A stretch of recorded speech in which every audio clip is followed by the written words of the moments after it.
iniciar a gravação, compartilhar a tela com vocês. Sim, a gravação aqui. Pessoal, a gravação está ajudando vocês? Bastante. Ah, não, show de bola. Eu vou mantendo essas gravações aqui sempre subindo lá no final da aula, tá? Porque eu sei que tem muita gente, por conta da correria do dia a dia, não consegue acompanhar direto aqui, né, na aula síncrona, mas a gente sempre tenta ser parceiro de vocês e tentar ajustar com todo mundo, tá? Então, vamos lá. Pessoal, reforçando aqui, quem mandou um e-mail eu não respondi, até amanhã eu vou responder todos os e-mails, tá bom? De dúvidas e tudo, que eu vi que eu recebi alguns aqui.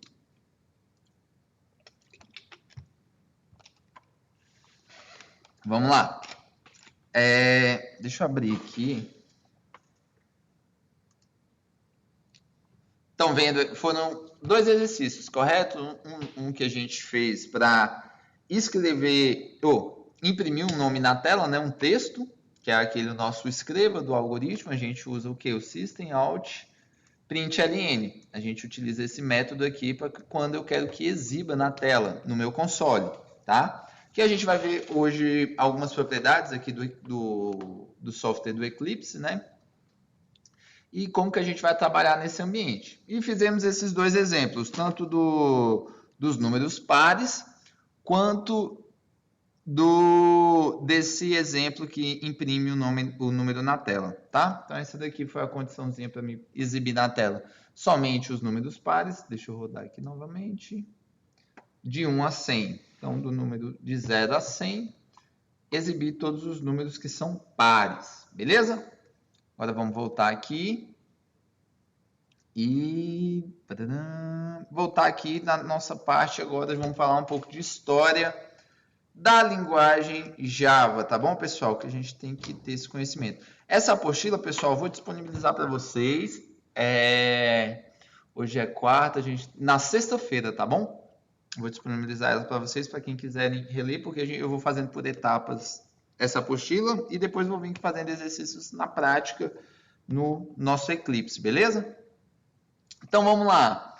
Uma história rápida aqui, pessoal. Em 1991, um grupo de engenheiros da Sun Microsystems foi encarregado de criar uma nova linguagem que pudesse ser utilizada em pequenos equipamentos como controles de TVs, telefones, fornos, geladeiras e etc.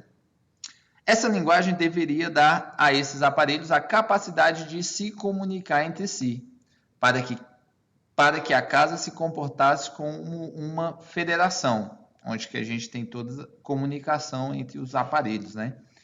Aí, as interações com os aparelhos. Deveria ainda ser capaz de gerar códigos muito pequenos, que pudessem ser executados em vários aparelhos diferentes e praticamente infalível. Então, beleza. Os engenheiros escolheram o C++ como ponto de partida, orientada a objetos, muito poderosa e gerando pequenos programas. Parecia a escolha correta para solucionar o problema da execução de várias arquiteturas. Eles utilizaram o conceito da máquina virtual, onde cada fabricante iria suportar algumas funções básicas que os programas utilizariam. E até hoje, a linguagem resultante desse projeto não é utilizada em aparelhos eletrodomésticos.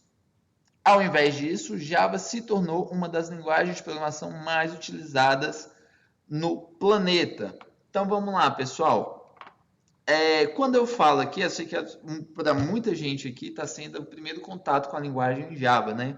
Então alguns termos muita gente aqui não conhece. Então o que eu puder, ou então o que a gente ficar com dúvidas, a gente vai me falam que a gente vai alinhar juntos, tá bom? Então, como eu já recebi aqui, mas eu vou pontuar com vocês de novo, o que é orientado a objeto? Quando eu pego aqui e falo que uma linguagem,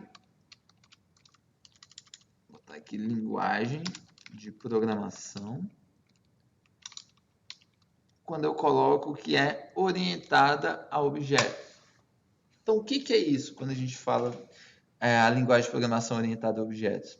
A programação orientada a objetos é um modelo de programação com diversas classes, possuem características que definem um objetivo na vida real. Cada classe determina o comportamento do objeto definido por métodos e seus estados possíveis definidos por atributos. Então, pessoal, isso é o contexto de uma linguagem orientada a objetos. E Java é uma linguagem orientada a objetos, beleza? Vamos voltar aqui.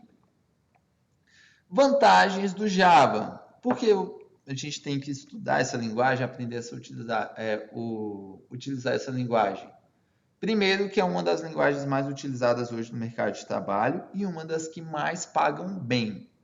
Ah, professor, bacana, mas o Java é simples? Não, pessoal. O Java é uma linguagem robusta, mas a gente tem que estudar bastante, é uma linguagem um pouco complexa. Mas a pessoa que se especialista nessa linguagem, você pode ter certeza que não fica desempregada e o mercado paga relativamente bem a todos os programadores dessa área, né? Então, claro que vai depender muito do seu conhecimento, do seu nível, para que você possa conquistar os altos salários, tá bom? Na maioria das linguagens de programação, você precisa compilar ou interpretar um programa para que seja executado em seu computador. A linguagem Java é diferente, pois seus programas são compilados e interpretados com um compilador. Você inicialmente transforma seu programa em uma linguagem intermediária chamada de bytecode. Esse código é independente de plataforma e é mais tarde interpretado por um interpretador Java. A compilação acontece apenas uma vez. A interpretação acontece todas as vezes em que seu programa é executado. Então, olha aqui como que funciona o processo. Professor, tá gravando não? Oi? Tá gravando. Tá gravando sim. Vamos lá, você cria um programa em Java, .java, okay. E aí você compila esse programa. Executa esse programa. E aqui, aonde que a gente vai ter dentro desse nosso pacote, que eu vou mostrar para vocês, que a gente já começou a ver ontem, de package, class, métodos.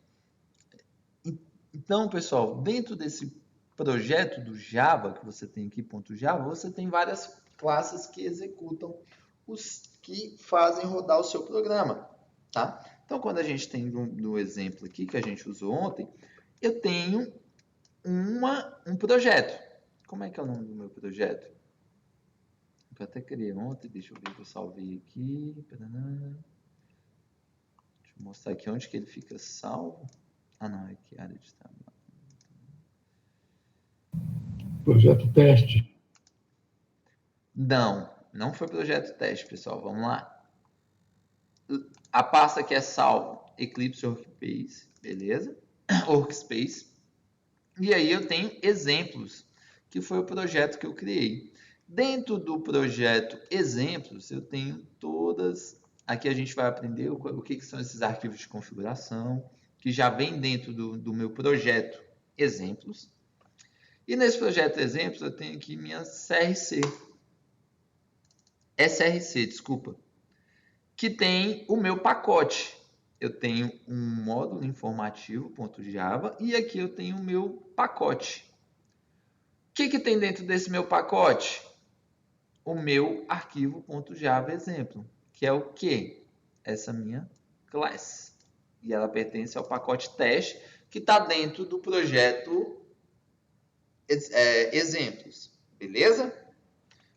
Calma que vai ficar bem tranquilo. A gente vai ver como que é cada etapa dessa para rodar esse programa, rodar um arquivo Java. Voltando aqui, e aqui eu tenho o meu interpretador que vai rodar o meu programa na minha máquina, no meu computador. Beleza? Então aqui você deve pensar nos bytecodes como instruções de uma máquina para o Java virtual. Java Virtual Machine, né, que é o JVM. Todos os produtos que conseguem executar programas em Java, como um browser que executa Apex, que possuem cópia da JVM, bytecodes, Java tornam possível a tecnologia. Escreva uma vez e execute em qualquer lugar. Você pode compilar seu programa Java em qualquer plataforma que possui um compilador.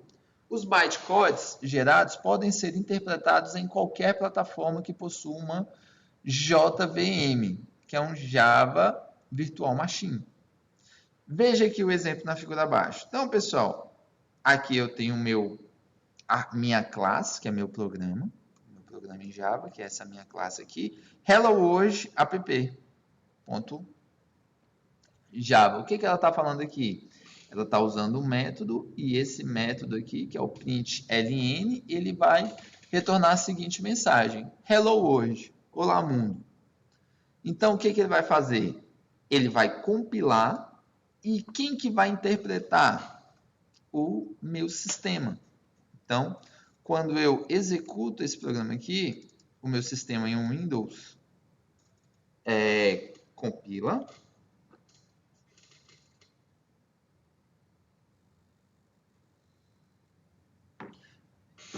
Quando eu executo o meu programa, eu posso rodar ele no meu sistema operacional Windows, Solaris, macOS, Linux, beleza? A plataforma Java. Por plataforma, entendemos o conjunto de hardware e software no qual um programa executa. Alguns exemplos de plataformas muito usadas são o Windows, o Linux, o macOS. A plataforma Java é diferente, pois não envolve um hardware. Ela utiliza a plataforma de hardware das outras. Das outras o quê? Dos outros sistemas operacionais. A plataforma Java tem dois componentes, o JVM e o Java API, que é o Application Program Interface. A API Java é uma coleção de componentes de softwares prontos que incluem desde estruturas para manipulação de arquivo até a construção de aplicativos gráficos. A API é organizada como um grupo de bibliotecas com classes e interfaces. Essas bibliotecas são chamadas de pacotes. Então, aqui um exemplo. Na figura abaixo, mostra o esquema de funcionamento de uma plataforma Java. Então, aqui eu tenho o myprogram.java, que é o meu programa. Eu tenho minha Java API, tenho meu Java Virtual Machine e tenho meu hardware, que é a plataforma onde que vai rodar tudo isso aqui. Vamos lá. Aqui, pessoal, vamos mostrar aqui alguns erros comuns que quando a gente fala sobre Java. Muita gente pensa muita coisa sobre Java e muita coisa errada. Aqui tem algumas ideias mais comuns, né, que foram listadas sobre esses pensamentos. Java é uma linguagem fácil de aprender. Vamos lá. Nenhuma linguagem poderosa como Java é fácil de aprender. É sempre fácil... Desculpa. É sempre fácil escrever... Desculpa, pessoal. É sempre fácil escrever programas do tipo Alô Mundo, aprender a lidar com if, while e tipos do Java é uma tarefa simples. A parte complexa vem da orientação a objetos e das classes presentes nas linguagens. Temos mais de 1.500 classes e interfaces diferentes. A descrição de cada uma cabe em um livro de 600 páginas. Então, pessoal, é uma linguagem que se paga muito bem, que tem no mercado de trabalho, tem muitas vagas hoje no mercado de trabalho, mas não é uma linguagem simples, tá? Principalmente por ela ser muito robusta.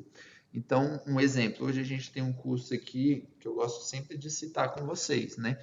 Que tem muita gente chega, a pessoa que já viu um pouco de Java, aí fala assim, não, achei que esse curso era mais avançado, que eu já queria fazendo projetos mais robustos, direto, fazer as 200 horas em Java. Já conversamos, né, que como que funciona no Senai. Eu tenho módulos a seguir, né? Então a gente tem, não são 200 horas só de Java. Então ali eu tenho versionamento, lógica de programação, vamos ter HTML, banco de dados e Java. Então, pessoal, só quanto mais módulos dentro de um curso, menor a hora da matéria específica, né? Só que, para quem nunca viu nada, até porque os pré-requisitos solicitados para esse curso, eles, um exemplo, a pessoa não precisa ter feito lógica de programação, ela vai aprender no curso. A pessoa não precisa ter feito o que é um banco de dados, como que funciona, ela vai aprender dentro desse curso. Então, vai se afunilando mais as horas e o que a gente tem para passar do conteúdo C, Java, é algo que você vai começar a se tornar um programador júnior. E a partir daí você vai se especializando. Então, como você vai se especializando? Fazendo mais cursos, estudando mais, criando os projetos. Tá? Então, é assim, pessoal. Eu espero que esse curso seja um pontapé para vocês, para quem realmente quer seguir nessa área e quem realmente quer se especializar. Ah, não, professor, eu quero fazer esse curso do Senai e aí eu já vou mandar meu currículo aqui para uma vaga que está pagando home office, 10 mil reais para desenvolvedor pleno em Java. Programador pleno, desenvolvedor pleno. Pessoal, não existe, não tem como. Se você não tiver um bom conhecimento profissional, uma especialização dentro de uma linguagem de programação, fica muito difícil você almejar essas vagas. Agora, não, tem uma vaga de júnior que exige pelo menos os comandos básicos em Java, saber trabalhar com orientação a objeto, criar pequenos projetos, aí você vai estar habilitado e a partir daí você pode se qualificar mais e mais, tá bom? Então, eu sempre deixo bem claro, porque, assim, muita gente, um exemplo, como que a gente já teve no curso, em outros cursos também. Então, a pessoa já acha que é um curso de especialização, tá? É um curso de qualificação. Então, aqui é um curso de Java, que você está aprendendo do zero até uma criação de um projeto, mas de um projeto específico, tá? Então, a gente não consegue ver todas as funcionalidades, até porque nem se a gente utilizasse as 200 horas do curso direto somente na linguagem, a gente conseguiria, tá bom? Mas o que eu passo para vocês é que sempre tem que estar sempre tem que continuar se especializando, tá bom, pessoal? Vamos lá.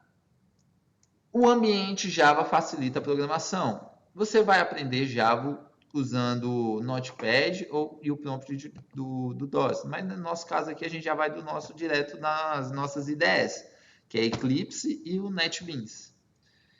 E aqui, especialmente se comparado às linguagens visuais que temos hoje, como Visual Basic, é um ambiente de alta produtividade. O uso do Java deve ser muito racional, levando em conta as dificuldades da codificação. Java será a linguagem universal no futuro. É possível em teoria, mas existem muitos sistemas em códigos nativos que são perfeitos da maneira que estão hoje. E por isso não devemos mexer. O Java não é recomendado para solucionar todos os problemas. Então, é uma linguagem robusta que hoje tem muitos sistemas de grandes empresas que são baseados em Java. Então, é muito difícil você trocar. Mas hoje no mercado de trabalho você tem C# também, que é uma linguagem muito robusta e é orientada a objeto. E o que está vindo com muita força que eu vejo no mercado de trabalho hoje é Python, tá? Como uma linguagem robusta. Fora as outras linguagens, PHP, e por aí vai, tá bom? Java é apenas uma linguagem como outra qualquer. A linguagem Java, apenas pelo fato de permitir que um programa seja executado em qualquer plataforma, já realizou uma revolução suficiente. Além disso, a linguagem foi desenhada para se utilizar da rede. E os conceitos de ambiente multitarefa auxiliam o produto a ter poucas comparações no mercado hoje. Todos os programas Java têm que ser executados dentro de um navegador. Um dos usos do Java é a confecção de applets. E pessoal, sei se eu vou pronunciar corretamente, né? Mas aqui, qualquer coisa, a gente corrige aí, coloca no Google, tá bom? Na pronúncia. Mas Applets, Java Java também serve para programar aplicativos, servlets, Java Beans, componentes e uma grande gama de produtos. JavaScript é uma versão simplificada do Java. Então, o JavaScript é uma linguagem utilizada em navegadores, já é voltada mais para a web. Ela foi inventada pela Netscape e sua sintaxe é semelhante à linguagem Java, com exceção do nome, as semelhanças terminam aí. Então, são linguagens bem diferentes, tá bom? Apesar que uma é nativa da outra, mas são linguagens bem distintas. Beleza? Instalando o ambiente, pessoal, aqui vocês já fizeram a instalação, já mandei vídeos de como que você faz as instalações e como que a gente está utilizando as IDEs, né? Primeiro Eclipse e depois vamos utilizar o NetBeans, então não vou focar muito aqui não. Meu primeiro programa Java. Como a maioria das linguagens de programação, a fonte de programa em Java deve ser criada a partir de um editor de texto que gere arquivos no formato ASC2.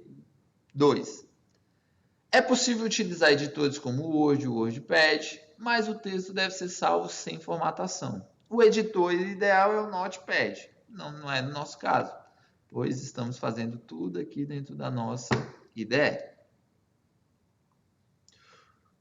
O programa fonte em Java deve ser salvo obrigatoriamente com extensão .java. Salve no Notepad o arquivo utilizando as aspas duplas, né? Então aqui ele faz um exemplo, que eu não vou fazer aqui, pessoal, que não tem necessidade. Como que a gente está usando aqui uma IDE, a gente não precisa ir abrir um Notepad++, um editor de texto, para que a gente execute. Mais na frente eu vou usar um pouco o Visual Studio, tá? Mas ali é só para algumas questões do projeto e principalmente quando a gente for trabalhar com HTML, nessa parte web com Java, tá bom? Vamos lá, aqui ele criou, vamos reproduzir essa classe aqui, né? Então vamos criar aqui. O que ele fez? Ele criou uma nova classe. Para mim criar uma nova classe, pessoal, eu vim aqui em File. Deixa eu ver, foi Ctrl+, né? Aumento o texto. Deixa eu colocar aqui. Beleza, deixa eu descer aqui um pouquinho o console. Quando vem aqui em File, New Class, e aí o que ele já vai fazer? Ele já vai criar uma nova classe dentro da onde? Source Folder é onde que está o meu projeto. Exemplos. Package é o que? É o meu pacote dentro desse projeto. É o teste. E agora o class vai ser o nome do arquivo que eu vou criar. De acordo com a apostila aqui, a gente tem esse arquivo aqui. Olá Mundo. Vamos criar ele aqui. E finish. Criei o meu arquivo aqui, Olá Mundo. Beleza? E aí, o que eu tenho aqui dentro? Eu criei a minha classe aqui. Beleza? Olá Mundo. E o que eu tenho aqui dentro dele? Eu tenho public static void. Vamos fazer o seguinte, pessoal, para a gente ficar, já que a gente está vendo essa parte teórica, vamos pegar os principais conceitos aqui. Deixa eu fazer o seguinte. O que é o que da coisa, né? Que eu gosto sempre de estar passando aqui para vocês. Então, vamos lá. Quando eu venho em File, New, eu tenho Java Project. Correto? Que é quando a gente cria um projeto em Java. Então, professor, mas o que é isso? O que é Java Project? Um projeto Java é a junção de todos os recursos disponíveis pela linguagem, tais como lógica, orientação a objeto, arquivos, regras, acessos externos e etc. O modo de se atingir um objetivo, o software Java. Então, para a gente criar um projeto, toda vez que a gente quer um exemplo aqui, eu estou criando um exemplo. eu criei o projeto Exemplos. Por quê?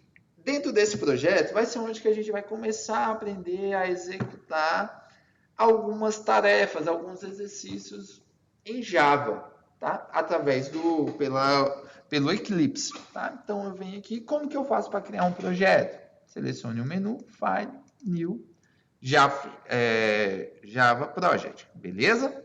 Que é o que a gente viu ontem. Beleza? Aqui eu estou criando um projeto. A imagem não carregou, mas vocês viram na aula de ontem, né? Deixa eu abrir aqui. Deixa eu ver aqui do Java Project. Bonitinho.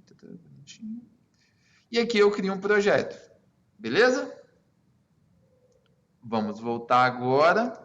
Ah, professor, beleza. Agora eu sei que é um projeto, eu preciso começar um projeto para executar, começar a criar um programa no Java. Beleza. Mas o que é package que o senhor criou? Que o package como teste. Vamos ver aqui o que é package.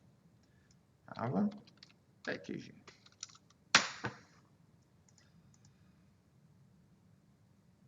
Para que serve o package Java? O que ele é? Eles são os pacotes. São utilizados para agrupar classes relacionadas. Dessa forma, conseguimos evitar conflitos de nomes entre classes e também escrever o código mais fácil de manter e atualizar. Além disso, os pacotes facilitam a busca ou pesquisa de classes, interfaces e enumerações. Beleza? Então, que tem um exemplo aqui de pacote, deixa eu ver aqui, deixa eu ver que o Java trabalha. Que aqui eu tenho várias classes, né? E aqui eu tenho meus pacotes, que é e cada classe dentro de maneira organizada de cada pacote. Então, sabendo ali quantos vai ser executado. Porque imagine aqui que eu não tenho nenhum desses pacotes, pessoal. Imagina que... Deixa eu salvar aqui. Save. Beleza, salvei.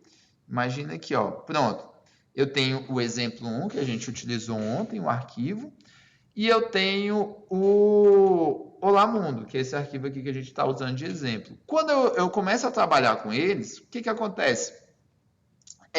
Se eu criar tudo dentro do mesmo pacote, mesmo que seja no meu projeto, ele vai, toda vez que eu executar, chamar esse pacote aqui para executar os arquivos, vai executar todos os arquivos que tem aqui dentro.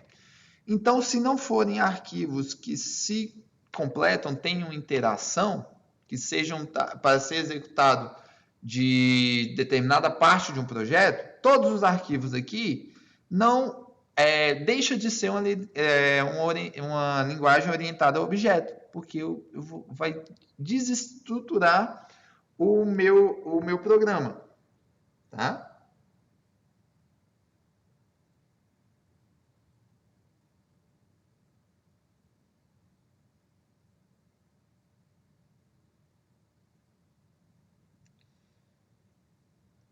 Desculpa aqui, pessoal. Vamos lá. Beleza? Então, por isso que eu preciso criar os pacotes, para organizar cada parte que eu quero definir do meu sistema, do meu programa que eu estou criando aqui. Vamos lá. Voltando aqui. Beleza? Então, a gente já viu o que é um projeto, já viu o que é um package, que é um pacote. Agora, professor, o que é class? O que é essa classe aqui que a gente utiliza? Então, vamos lá. O que é class? Uma classe é um elemento do código Java que utilizamos para representar objetos do mundo real. Dentro dela, é comum declararmos atributos e métodos, tá? Então, quando o senhor já coloca essa classe aqui, declarar atributos e métodos que representam respectivamente as características de um comportamento de objeto. Então, imagine que eu tenho o meu pacote, que o meu pacote seja um automóvel. Esse aqui é o meu pacote, é o automóvel. E aí, no automóvel, eu sei que eu tenho pneu, que o pneu serve, ele é um objeto, e esse pneu serve para o quê? Para que o carro consiga rodar, que o carro consiga consiga concluir o percurso, porque eu preciso dos pneus. E aí, dentro dessa classe dos pneus, eu vou ter os métodos que fazem os pneus funcionarem, beleza? Depois eu tenho a classe motor, que é o motor que faz o carro funcionar, girar. E aí eu tenho uma outra classe, que é a classe carroceria, que é a carroceria que eu preciso para que eu consiga andar dentro desse veículo, desse carro. Ah, professor, mas é muito confuso assim. Calma, está na parte teórica. Vamos ver na prática colocando. A gente só está vendo aqui o que significa cada coisa, tá bom? Então a classe é isso, pessoal. A gente vai representar ela para utilizar todos os objetos. Beleza? Vamos voltar aqui. E beleza, professor. E agora, aqui eu sei que é o objeto que eu estou criando, o Olá Mundo. Beleza. E o que é Public Static Void Main? Deixa eu pegar aqui. Vou pegar aqui. Um minutinho. O que é esse Public Static Void Main, pessoal? O que significa? Que a máquina virtual Java não precisa instanciar um objeto do tipo a sua classe. Ela simplesmente localiza o método main e o executa de forma estática. Void significa que não tem retorno ou retorno vazio. Então vamos lá. Quando eu coloco, para que serve o Public Static Void Main no Java? Sempre que quiser executar uma classe, você precisa do método com a assinatura Public Static Void Main. Então precisa executar esse método. Ele é público para que a JVM possa achá-lo. Então, um exemplo. Então, é um método que é público, que ele já tem. E para que eu possa executar ele, eu preciso informar que ele está dentro da minha classe. É estático. Para que serve? Para que a JVM não precise instanciar um objeto da sua classe. E void, porque não retorna nada para a JVM. Beleza? Vamos ver na prática como é que funciona também. Voltando aqui. Beleza, tranquilo. Isso aí eu peguei. E agora esse system out print ln.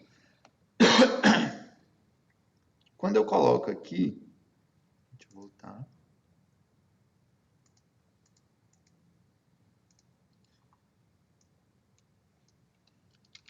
System, vou apagar esse alô aqui, que alô é meu texto. System.out.println.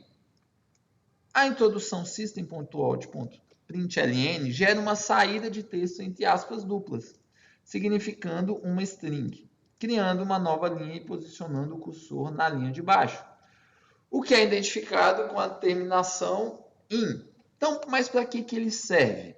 Um método system.out.print mostra os dados da saída formatados. Então, ele vai pegar todo esse texto aqui e vai colocar na console, reproduzir ele na console, imprimir ele na console. Tá? Aqui tem até um recado, ó, não se preocupe em entender o código, é apenas um exemplo, tá, que está situando aqui, beleza? Agora o que eu vou fazer? Vamos executar esse código aqui. Quando eu coloco aqui, o que eu quero que ele imprime na tela? Eu coloco aqui qual que é o meu tipo, né, que é um tipo string, que a gente vimos o que é ontem, e que eu quero que ele reproduza na tela dessa forma, beleza?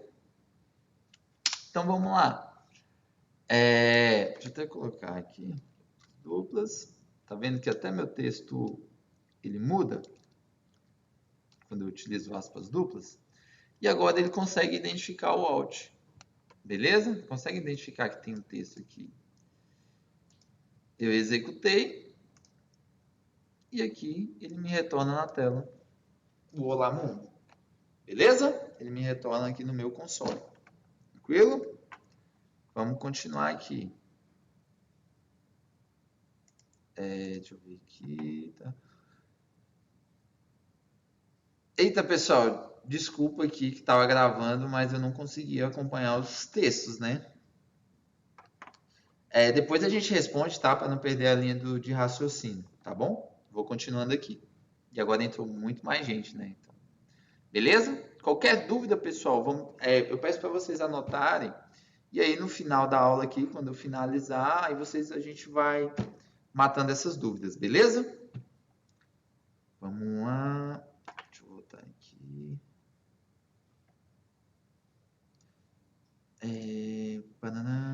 Tá. A seguir, ele vai compilar o programa, foi o que a gente fez, beleza? Criou o arquivo olamundo.java, né? Então, se a gente olhar aqui, ele está aqui. Beleza? Agora, vamos lá. Aqui tem alguns exercíciozinhos que ele pede, que é o quê? Altere o programa Olamundo para que ele imprima seu nome completo. Beleza? Como que eu vou fazer isso? Vou botar aqui. Ele vai botar Rogério Alves. E vou executar. Ele imprimiu meu nome aqui. Beleza, show de bola. Altere o programa Olamundo e faça com que ele imprima seu nome em 2 linhas separadas. Opa! 2 linhas separadas. Então vamos lá.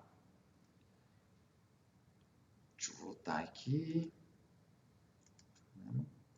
Então, pessoal, quando eu utilizava o escrevam, eles sempre pulavam a linha, né, para não vir aqui na tela. Mas como no Java eu consigo executar esse texto e pular uma linha. Se eu pegar aqui, reproduzir aqui, se eu colocar, dar um Ctrl V e colocar, mudar esse texto, vou colocar Rogério Alves, vou colocar Santana e executar, o que ele vai fazer? Ele vai trazer na linha de baixo, correto?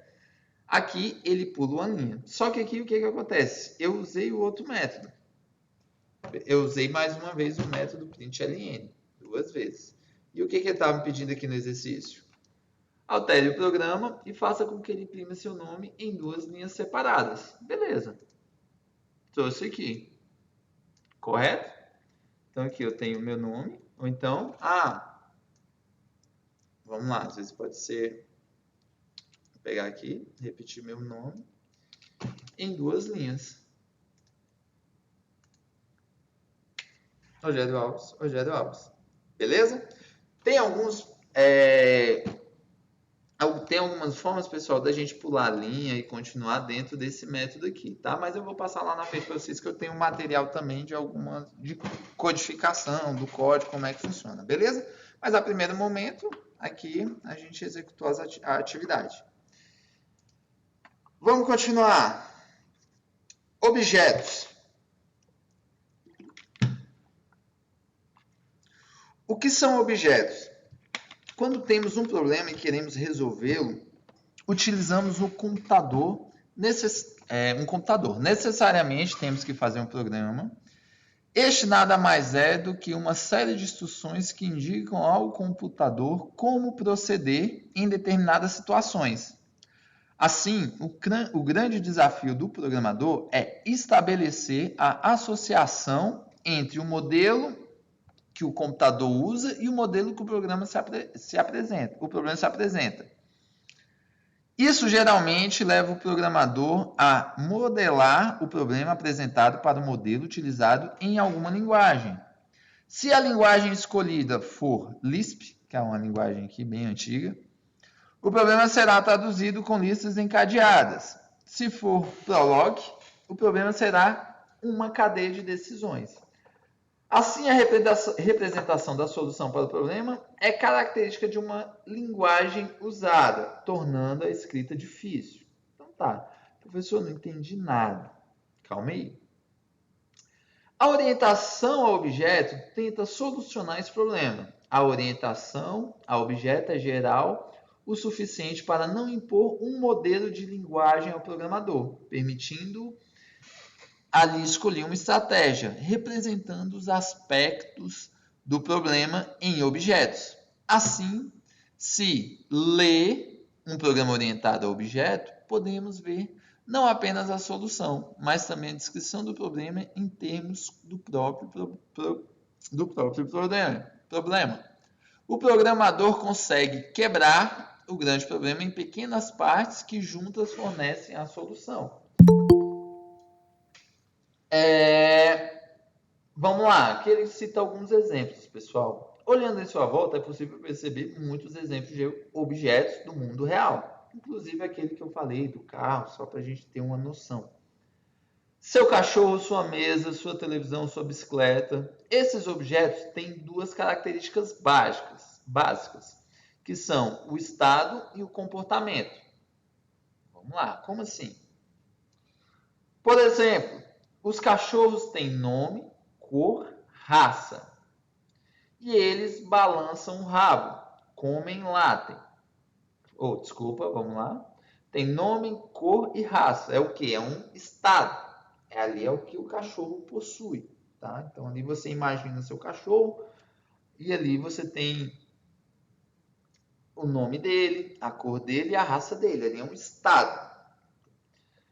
E eles balançam o rabo, comem, latem. Isso é o que? Um comportamento. Eles agem dessa forma. Beleza? Outro exemplo. Uma bicicleta tem 18 marchas, 2 rodas, um banco. Isso é o que? Um estado. Tá lá. Beleza?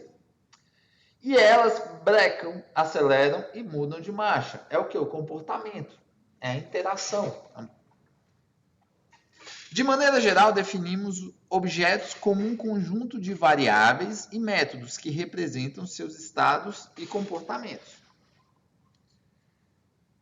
Aqui, pessoal, o que ele tem? Ele tem os métodos e as minhas variáveis que estão dentro do meu método. Temos aqui representada a maneira lógica a ideia que as linguagens orientadas a objeto utilizam. Tudo que um objeto sabe são estados ou variáveis. E tudo que ele pode fazer, comportamento ou método, está contido no próprio objeto. Vamos lá. No exemplo da bicicleta, podemos representar o objeto com um exemplo abaixo. Então, aqui, pessoal, eu tenho meus métodos, que é o quê? Que é, a partir de uma determinada velocidade ou de um determinado período, eu posso, conforme as minhas pedaladas, aqui ó, temos os métodos para mudar a marcha, a cadência da pedalada e para brecar, para frear, beleza? Isso são comportamentos, é o que eu estou fazendo ali quando eu estou utilizando essa bicicleta, tá? Então, isso são os métodos. A utilização desses métodos altera os valores dos estados. Ao brecar, a velocidade diminui. Ao mudar de marcha, a cadência é alterada. E conforme um exemplo, eu coloco uma marcha mais pesada, eu consigo ir mais rápido, né, numa descida.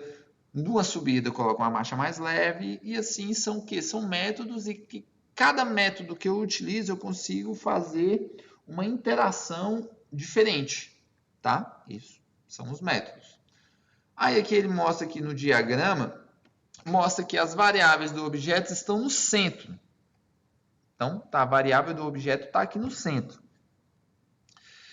E os métodos cercam esses valores e os escondem de outros objetos. Deste modo, só é possível ter acesso a essas variáveis através dos métodos. Esse tipo de construção é chamada de encapsulamento e é a construção ideal para os objetos. Então, aqui eu tenho aqui os objetos da bicicleta aqui dentro e por fora dele eu tenho os métodos, que é onde que eu faço a interação, o comportamento que eu utilizo. Beleza?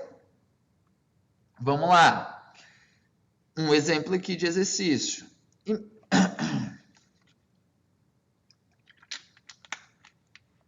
Imagine um exemplo de objeto diferente dos vistos até agora. Para esse objeto, relacione possíveis métodos e atributos.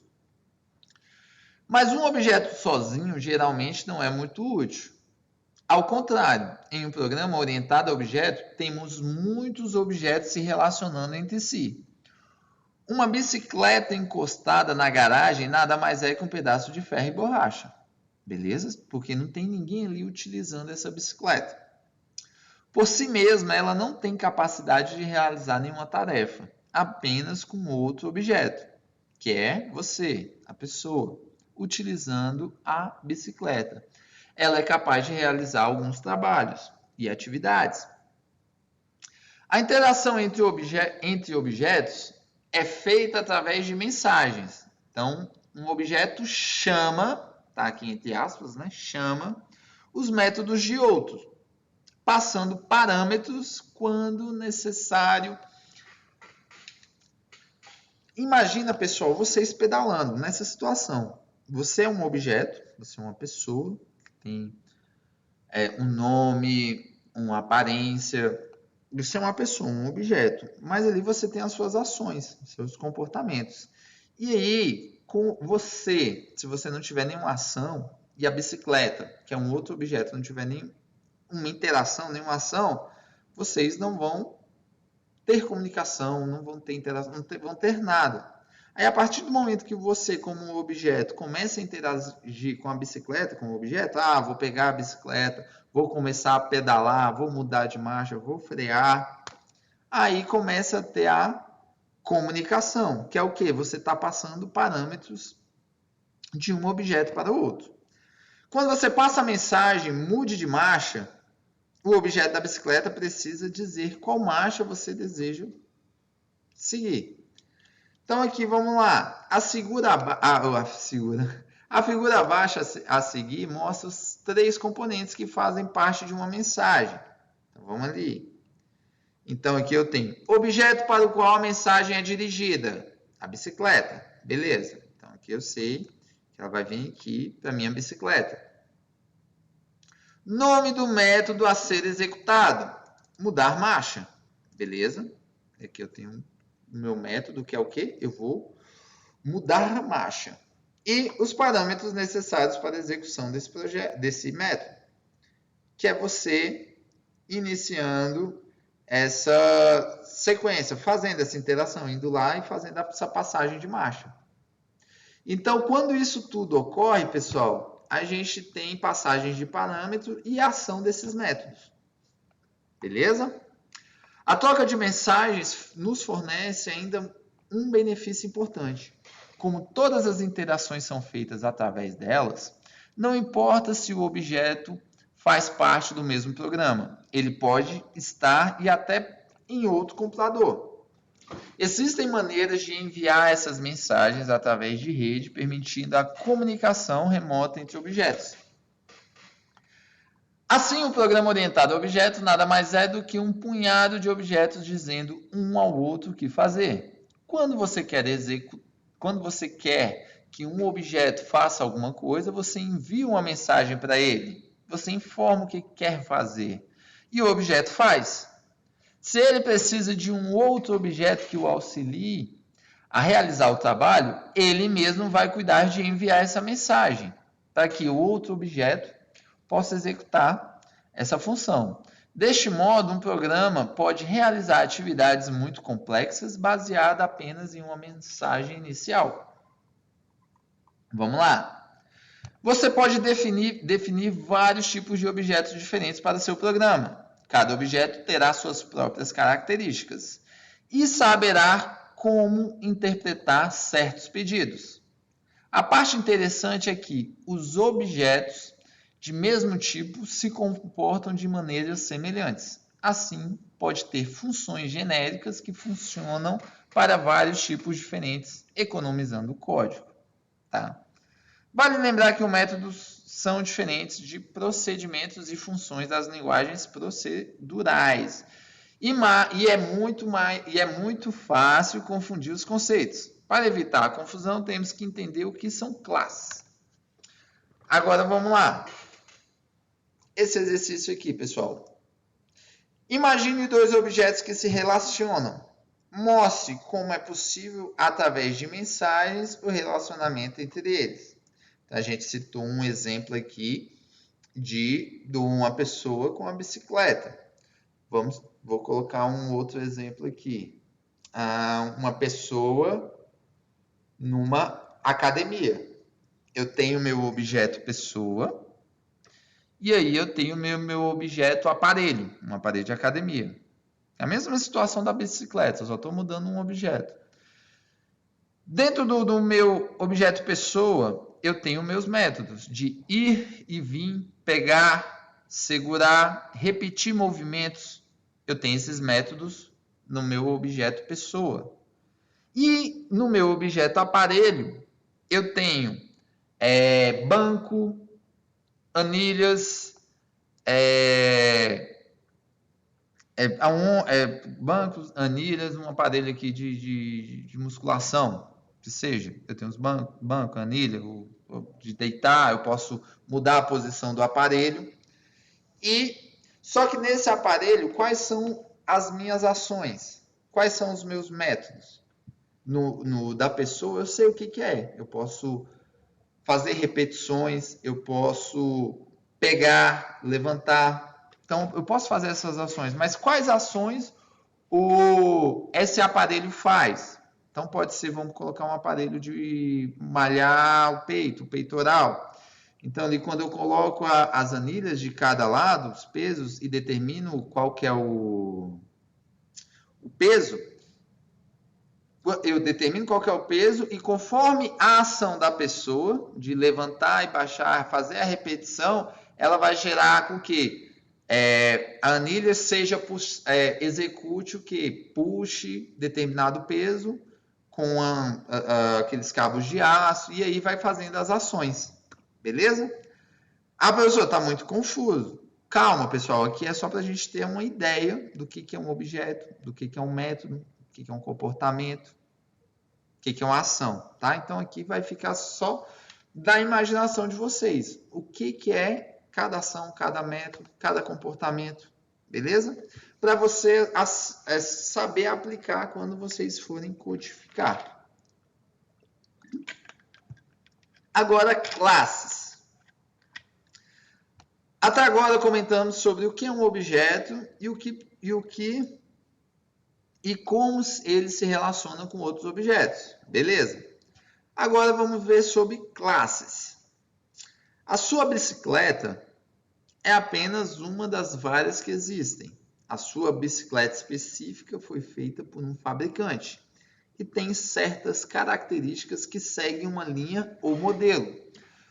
Assim, é possível ir em uma loja e comprar várias unidades de bicicleta, essencialmente idênticas, mas não podemos dizer que todas são o mesmo objeto, simplesmente por serem parecidas. Então, eu não posso ir na Caloi, pegar um lote de 100 bicicletas e falar que todas são as mesmas.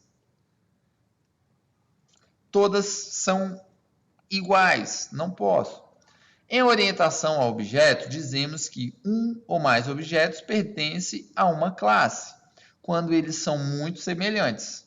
De acordo com certos padrões, assim, dependendo da situação, alguém pode dizer que sua bicicleta é um veículo, pois ele anda sobre rodas e carrega uma pessoa, beleza? Você pode ter essa definição de bicicleta.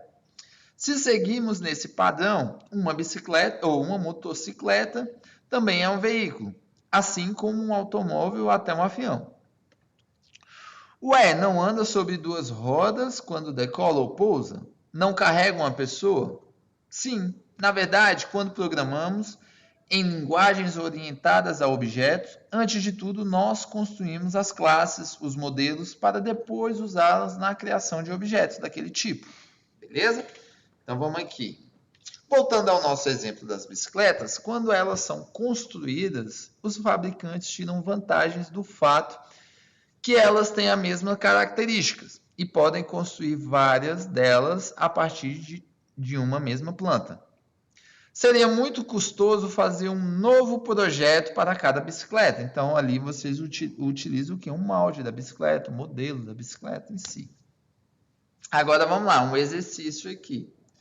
Quando a gente olha aqui, pessoal, agrupe as classes, os objetos abaixo. Então, aqui eu tenho o quê? Avião, elefante, computador, tigre, calculadora, motocicleta, formiga. Vai, professor. Não entendi. Como que eu consigo agrupar? Eu consigo pegar aqui o elefante, o tigre e a formiga. Eu consigo colocar num grupo de animais. Consigo ou não consigo? Consigo. Eu consigo pegar avião e motocicleta e colocar num grupo de veículos. Posso ou não posso? Posso. E aqui eu posso pegar computador e calculadora, colocar no grupo de aparelhos. Então eu consigo definir essas classes, esses grupos de acordo com o objeto. Na orientação a objetos, quando programamos, tentamos visualizar os objetos necessários para resolver um problema. Se eu estou criando um programa de controle de estoque, eu vou necessitar de uma classe que represente os itens que tenho nesse estoque. Outra classe que represente as ordens de compra e assim por diante. A classe é um modelo ou protótipo que define as variáveis e comportamentos em comum que um certo tipo de objeto específico contém. No nosso exemplo, depois de criada a classe bicicleta, nos é possível criar a partir dela objetos que serão cópias idênticas da classe, mas cada uma delas terá seus próprios estados. O modelo pode fornecer os dados que serão compartilhados entre todos os objetos, ou permitir que tenham dados próprios. Nota: objetos derivados de uma classe são chamados de instâncias de classe. Para tornar o entendimento mais fácil, vamos ver um exemplo mais fácil e prático. Inicialmente, vamos pensar em um objeto bem simples, como uma lâmpada. Tá? Então, vamos seguir esse exemplo aqui para a gente tentar simplificar e compreender esse conceito. As lâmpadas podem ter diversos formatos, cores e tamanhos, mas basicamente têm apenas uma função, que é iluminar o ambiente. Assim, imagine uma classe lâmpada. Beleza, tem essa classe lâmpada aqui. Essa classe pressupõe apenas dois estados. Um objeto derivado dessa classe pode estar ligado ou desligado. Beleza. Mas a lâmpada por si só não decide quando vai ligar ou desligar. Quem liga ou desliga esse objeto lâmpada é um interruptor, acionado normalmente por uma pessoa. Beleza? Para resolver esse problema, teremos que definir um objeto baseado na classe lâmpada. Teremos ainda um objeto da classe interruptor e o outro da classe pessoa. Pessoa, aí é como que irá executar, como que vai ser a minha descrição aqui desse meu programa. A pessoa irá enviar uma mensagem ao interruptor, que por sua vez enviará uma mensagem para a lâmpada. Uma coisa interessante é que não interessa para a pessoa que está ligando a lâmpada como o interruptor funciona. O importante é que, quando acionado, a lâmpada acenda. Essa é uma das grandes vantagens de se utilizar o conceito de objetos em informática. Um objeto é como uma caixa preta. Não me importa como ele faz as coisas, apenas tenho que fazer para que elas aconteçam. Então vamos lá, vamos ver como que a gente criaria esse método aqui. Voltando ao exemplo da lâmpada, em Java eu poderia definir uma lâmpada da seguinte forma. Eu poderia vir aqui, definir lâmpada sala de aula, new lâmpada. Então, criei aqui a new lâmpada. Se eu quiser ligar a lâmpada, é só informar a ela o meu desejo através de uma mensagem. E aqui, como que é a mensagem? Seria o seguinte método: sala de aula ligar, ponto ligar. E a lâmpada vai acender. Não me importa como ela fez isso, me importa apenas que ela faça.